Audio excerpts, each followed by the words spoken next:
ነኝ። አሁን ባነበብነው ክፍል የእግዚአብሔር ሰው ነቢይ ኤልሳዕ በሰማርያ ከተማ ሰው የአህያ ጭንቅላትና የእርግብ ኩስ በ5 ብር እየገዛ በሚበላበት ወቅት፣ ከከተማ መሃል እህል የሚባል ነገር በጠፋበት ወቅት፣ የሰው ልጅ የሞትን ሽታ ከውስጡ በሚያዳምጥበት ወቅት፣ ተስፋ በጠፋበት ወቅት፣ ይሆናል ተብሎ በማይታሰብበት ከተማ ላይ የእግዚአብሔር ነቢይ ብድግ ብሎ ነገ መልካም ይሆናል አለ። በልብ ያልታሰበ፣ በጆሮ ያልተሰማ፣ በዓይን ያልታየ እነሆ ነገ አዲስ ነገር ይሆናል። በሰማርያ ከተማ ነገ አዲስ ነገር ይሆናል።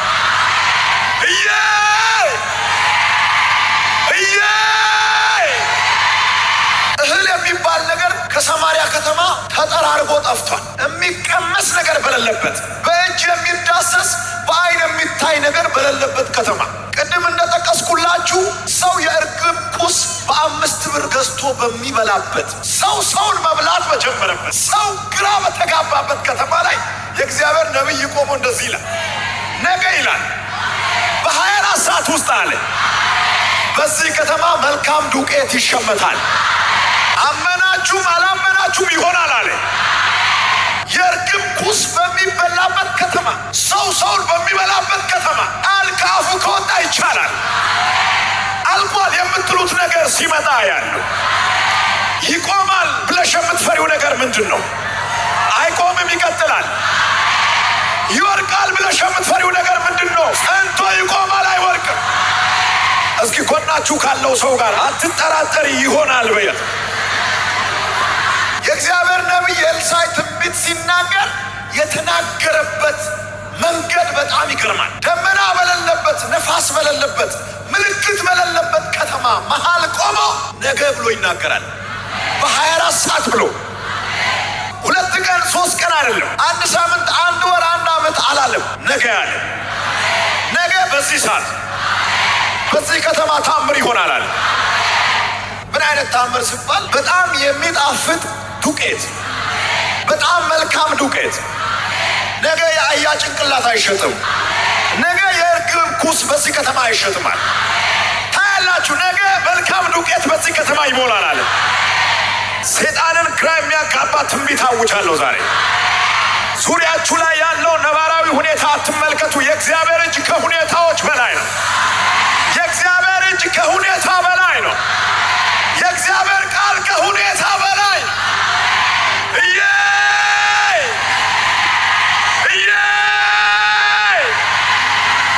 እግዚአብሔር በንግግሩ አስገርሞ በድርጊቱም ያስገርማል።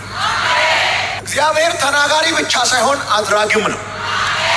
ማያደርገውን አደርጋለሁ፣ ማይሰራውን እሰራለሁ የሚል አምላክ የለንም። ከተናገረ ያደርጋል። ደመናና ነፋስ በሌለበት ያደርጋል። ምልክት በሌለበት ያደርጋል።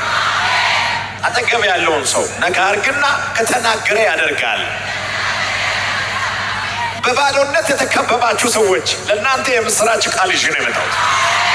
ወደ ግራ ወደ ቀኝ ወደ ላይ ወደ ታች አይታችሁ የባዶነት ስሜት የምታዳምጡ ሰዎች ለእናንተ ሰበር ዜና አለ። አለትን ሰብሮ ውሃ የሚሰጥ ነፋስና ደመና በሌለበት ዝናብን የሚያዘንብ ካለመኖር ወደ መኖር የሚያመጣ ለሙታን ሕይወትን የሚሰጥ እጅን በአፍ የሚያስጭን የሰራዊት ጌታ እግዚአብሔር በነገራችሁ መሃል ጣልቃ እገባለሁ ይለኛል።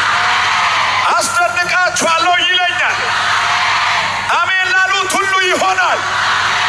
እስኪ አንድ ሰው እንደ እግዚአብሔር ቃል ሆነ ይበል። አሜን። እንደ እግዚአብሔር ቃል ይሆናል። እግዚአብሔር ሁል ጊዜ ሲናገር ትልቅ ነገር ይናገራል። በጣም ትልቅ ነገር ይናገራል። ለምን ብትሉኝ እግዚአብሔር በጣም ትልቅ ነው። ወደ እግዚአብሔር መጥተህ ትንሽ ነገር መስማት አትችልም። ወደ እግዚአብሔር መጥተህ ተራ ነገር መስማት አትችልም። ወደ እግዚአብሔር የመጣ ሰው ትልቅ ነገር ይሰማል። ነቢዩ ኤልሳዕ ሲተነብይ እንደ እብድ ነው የተነበየው። በሰማርያ ከተማ የምትኖሩ ሰዎች ሆይ አለ፣ በሰማርያ ከተማ የምትኖሩ ህዝቦች ነገ በዚህ ሰዓት ተአምር ይሆናል። በዚህ ከተማ ይሆናል። የንጉሱ ቤት አለቃ በጣም ግራ ከመጋባቱ የተነሳ ነቢዩ የተናገረውን ትንቢት ለማጥላላት ሞከረ። የምታወራው ነገር በጣም የሚያስቅ ነው አለ። በሰማሪያ ከተማ ከምግብ ማጣት የተነሳ የእርግብ ኩስ 5 ብር በገባበት እሱንም በቅጡ ሰው ማግኘት ባልቻለበት ከተማ ነገ ብለህ ትተነብያለህ ሲል በጣም ይሆናል አለ።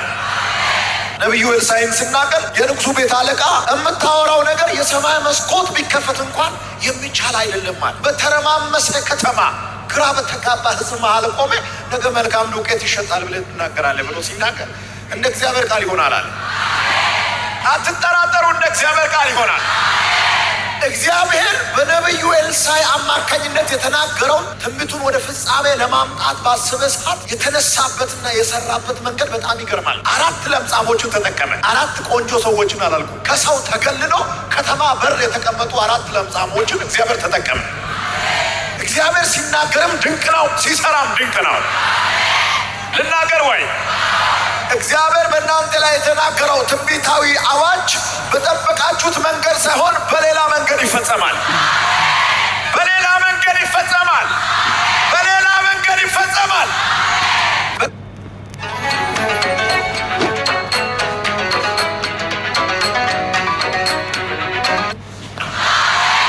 በሌላ መንገድ ይፈጸማል። በሌላ መንገድ ይፈጸማል።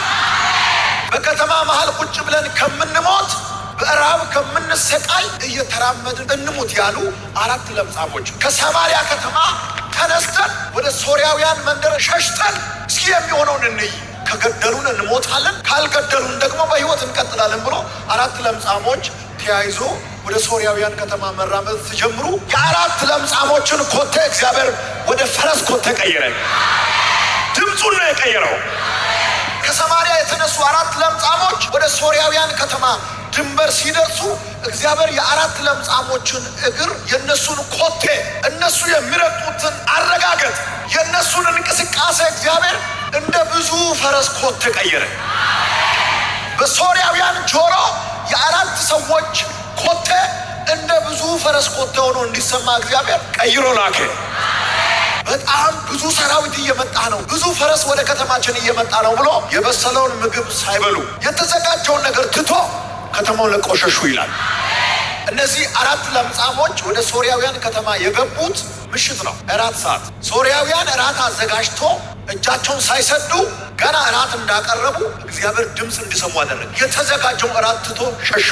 እነዚህ 4 ለምጻሞች ምን ቢሆኑ ጥሩ ነው? ገና ወደ ሶርያውያን ከተማ ሲደርሱ የበሰለ ምግብ ጥሬ የተዘጋጀ ለነገ የሚሆን ለቀጣይ ወር የሚሆን በሽ ሆኖ ጠበቀ።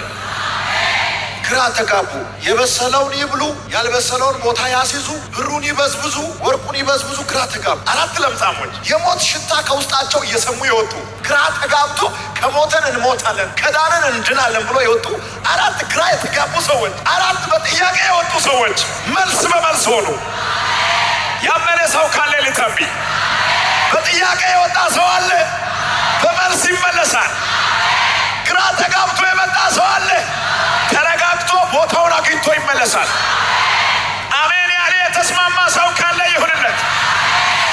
ሶርያውያንን ከተማቸውን ለቆ እንዲሸሹ ለማድረግ የሚያስችል ምንም ቁመና አልነበራቸው። በራብ የተጎዱ ናቸው። በለምጽ የተመቱ ናቸው። በከተማ በር የሚኖሩ ሰዎች ናቸው። አድራሻ የሌላቸው በቃ እንሞታለን ይላሉ እንጂ ከነሱ አፍ ምንም ቃል ሌላ የለም። እዚህ ብንሆንም እንሞታለን ይላሉ። ሰማሪያ ከተማ ብንሆንም በራብ እንሞታለን። ወደ ሶርያውያን ከተማ ብንሸሽም ይገድሉናል፣ እንሞታለን። ብንቀመጥም እንሞታለን ብቻ ነው የሚሉት እንጂ እንኖራለን ማይሉ ሰዎች ተአምር ሆነላቸው። አገር አቀፍ ትንቢት፣ ከተማ አቀፍ ትንቢት በ4 ለምጻሞች አማካኝነት ተፈጸመ። የትንቢቱ መጀመሪያውን ፍሬ የበሉት 4 ለምጻሞች ናቸው። ቤተ መንግስት ያለው ሰው አላልኩም። የንጉሱ ቤተሰብ ሳይቀምስ የተጣሉ ቀመሱ። የንጉሱ ጓደኞች፣ የንጉሱ ወዳጆች፣ ከንጉሱ በታች ያሉ ከተማ የሚያስተዳድሩ በከተማ ውስጥ ያሉ የታወቁ ሰዎች ከመድረሳቸው በፊት 4 ለምጻሞች የተሻለውን በሉ፣ የተሻለውን በዘበዙ፣ የተሻለውን የራሳቸው አደረጉ። ታምናላችሁ ወይ? የመጀመሪያው ዕጣ ለአማኞች ይወጣል። የመጀመሪያው ዕጣ ለአንቺ ይወጣል። የመጀመሪያው ዕጣ ለእናንተ ይወጣል። እግዚአብሔር የተናገረበትም ሆነ የፈጸመበት መንገድ በጣም በጣም ልዩ ነው። በጣም ለማመን የሚያስቸግር ነው። ሲናገር ብቻ አይደለም እግዚአብሔር የሚያስገርመን፣ ሲሰራም ያስገርማል። የእግዚአብሔር መንፈስ ድምፅ ሰጥቶኛል። ይህንን ድምፅ በእናንተና ቤተሰቦቻችሁ ላይ አውጃል። ይሄ ነብይ ምን አለ በሉኝ። በዚህ ወር የሚደነቁ ሰዎች አሉ። እግዚአብሔር በትዳራቸው ላይ ጣልቃ ገብቶ፣ በቢዝነሳቸው ላይ ጣልቃ ገብቶ፣ በጤናቸው ላይ ጣልቃ ገብቶ፣ በጸለዩት ጸሎት መሃል ጣልቃ ገብቶ እጅን በአፍ የሚያስጭናቸው ሰዎች አሉ። በጣም የሚደነቁ ሰዎች አሉ። የሚገረሙ ሰዎች አሉ ይለኛል።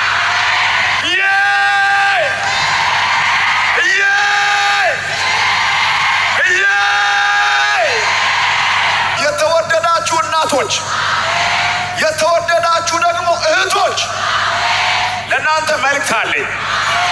ለነገ አታስቡ። እግዚአብሔር ነገያችሁን አረንጅ አርጎታል። እግዚአብሔር ነገያችሁን ሰርቶ ጨርሶታል። እግዚአብሔር ነገሽን ሰርቶ ጨርሶታል። ነገ ውርደት ወደ ክብር ይቀየራል። ነገ ሞት ወደ ሕይወት ይቀየራል። ነገ ሐዘን ወደ ደስታ ይቀየራል።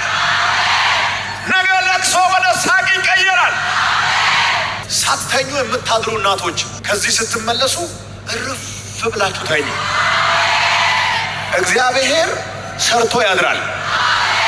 መጽሐፍ ቅዱስ ምን ይላል? የሚጠብቃችሁ አይተኛም ይላል። የሚጠብቅሽ አይተኛም። እሱ ማይተኛው አንቺን እየጠበቀ። አንቺ ተኚ፣ ተረጋግተሽ ተኚ፣ አትናወጪ። እምጠብቅሽ የፈጠረሽ ያበጀሽ ያቆመሽ እሱ ስላንቺ አይተኛም። እሱ አለ በዙፋኑ ላይ፣ እሱ አለ በክብሩ።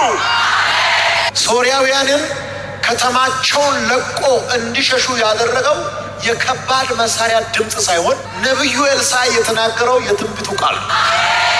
ኤልሳዕ ሲተነብይ ነገ መልካም ዱቄት በዚህ ከተማ ይሸመታል ብሎ ነው የተነበየው እንጂ ሶርያውያን የሚባሉ ሰዎች ከተማቸውን ለቆ ይሸሻሉ፣ 4 ለምጻሞች ወደ ከተማቸው ይገባሉ ምናምን የሚባል ዲቴል አልተናገረም።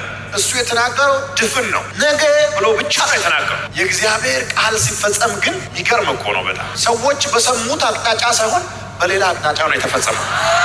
ነቢዩ ኤልሳዕ ነገ በዚህ ከተማ መልካም ዱቄት ይሸመታል ብሎ ሲተነብይ አንዳንድ ሰዎች በተሳቢ እየተጫነ መጥቶ በከተማ መሃል መስቀለኛ መንገድ ላይ ይራገፋል ብሎ ነው ያሰቡት። ወይ ከንጉሱ መጋዘን ውስጥ ይወጣል ብሎ ነው ያሰቡት። ወይ ከአንድ ሀብታም መጋዘን ይፈልቃል ብሎ ነው ያሰቡት። ወይ በአውሮፕላን ተጭኖ ወይ በሰማይ እየበረረ ይመጣል ብሎ ነው ያሰቡት እንጂ 4 ደካማ ሰዎች አንድ ከተማ ህዝብ ሁሉ አስለቅቆ መንገድ ይሆናል ብሎ የጠበቀ ሰው የለም። ባሰባችሁት መንገድ አይደለም ነገራችሁ የሚሆነው፣ በሌላ መንገድ ነው። ስለዚህ ነው ሰበር ዜና ያልኩት። አስደናቂ አዋጅ አውጃለሁ። የብዙ ዓመት ሐዘን፣ የብዙ ዓመት ለቅሶ በኢየሱስም አውጃለሁ። እዚህ ቤት ይቀበላል። እዚህ ቤት ጥለሽ ትሄጃለሽ። እዚህ ቤት ጥላችሁ ትሄዳላችሁ። ሁለተኛ ነገሥት ምዕራፍ 6 ቁጥር 25ን በምታነቡበት ጊዜ በሰማርያም ታላቅ ራብ ሆኖ ነበረ። እነሆም የአህያ ራስ በ50 ብር የእርግብም ኩስ የጎሞር 8ኛ የሚሆን በ5 ብር እስኪሸጥ ድረስ ከበቧት ይላል። ሁለተኛ ነገሥት ምዕራፍ 6:5 ላይ ከአቅማችሁ በላይ በሆነ ውጥረት ውስጥ ስትገቡ ከውጥረታችሁ ጀርባ ክብር አለ። ከለቅሶሽ ጀርባ ሳቅ ይታየኛል። ከውርደትሽ ጀርባ ክብር ይታየኛል። ከብቸኝነትሽ ጀርባ ብዙ ሕዝብ ይታየኛል። ከባዶነትሽ ጀርባ ሞልቶ የተረፈረፈ በረከት ይታየኛል። ምድረ በዳሽ ስለመልማ አያለሁ። እኔ እርግጠኛ ሆኜ ነው የምናገረው። ከግንቦት 19 በኋላ የብዙ ሰዎች ችግር ለምስክርነት ይቆማል። ሁለተኛ ነገሥት ምዕራፍ 7 ቁጥር 16 ላይ ያለው ቃል ደግሞ ሕዝቡም ወጥቶ የሶርያውያንን ሰፈር በዘበዘ፣ እንደ እግዚአብሔርም ቃል 1 መስፈሪያ መልካም ዱቄት 1 ሰቅል፣ 2 መስፈሪያ ገብስ በ1 ሰቅል ተሸመተ። በምዕራፍ 7 ቁጥር 1 ላይ ተነገረ። በምዕራፍ 7 ቁጥር 16 ላይ ተፈጸመ። እግዚአብሔር በምዕራፍ 1 ተናግሮ በምዕራፍ 2 አይፈጽምም። አንዳንድ ጊዜ ኤርጀንት በሆነ ጉዳይ ላይ ፈጣን መልስ በሚያስፈልገው ጉዳይ ላይ እግዚአብሔር በአንደኛው ምዕራፍ ተናግሮ በዛው ምዕራፍ ይፈጽማል። ሲናገርም ሲፈጽምም ንግግሩንም ተግባሩንም በአንድ ምዕራፍ ውስጥ ያስቀምጣል። የማይፈጸም ይመስላል ግን ይፈጸማል። የማይሆን ይመስላል ግን ይሆናል። የማይሳካ ይመስላል ግን ይሳካል። እስኪ አንድ ሰው ከኔ ጋር ነገ በዚህ ሰዓት ይበል እንደዚህ ብሎ አሜን ይሆናል፣ አሜን ይሆናል። ቤንያንቶ አሜን ይሆናል።